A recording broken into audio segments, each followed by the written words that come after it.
నీతి. దేవుడు ఉచితముగా నీతి ఇచ్చాడా, కష్టపడితే మనకి నీతి ఇచ్చాడా? కృప ద్వారా పొందుకున్నామా, లేకపోతే మనం ఏదన్నా పని చేసుకొని పొందుకున్నామా?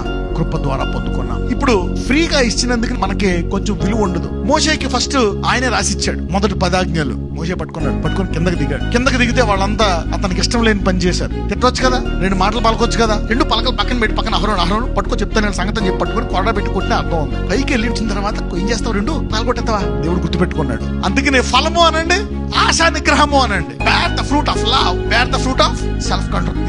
అప్పుడు దేవుడు అంటాడు, నీకు ఫ్రీగా ఇస్తే ఎలా అవుతుంది అని చెప్పి తర్వాత ఏం చేశాడు, నువ్వే చెక్కు అన్నాడు. నువ్వే ఆ రాయిలోంచి పలకలు చెక్కుని నువ్వే రాసుకో అని మోషేకి స్పెషల్ పని చెప్పాడు. అప్పుడు మోషే పగలగొడతాడా? ఈసారి పగలగొట్టాడు. దేవుడు సంఘానికి కూడా ఫస్ట్ ఫ్రీగా ఇస్తే ఇంత ఫ్రీయా అని పట్టించుకోలేదు. అందుకే మీరు బాగా కష్టపడ్డానికి ఇస్తాడు. కానీ ఈ రోజు ఫ్రీగా వచ్చినయే మీరు జాగ్రత్తగా వాడుకోను గాక. God gives you free, know it, don't waste it. కృప ఉచితమే, ఆయన నీతి ఉచితమే, కానీ అది ఆయన యొక్క శరీరం అంతా ఖర్చు అయింది. ఆయన కుమారుణ్ణి పరిశుద్ధ ప్రాణం అంతా ఖర్చు అయింది. Very precious, died on the cross.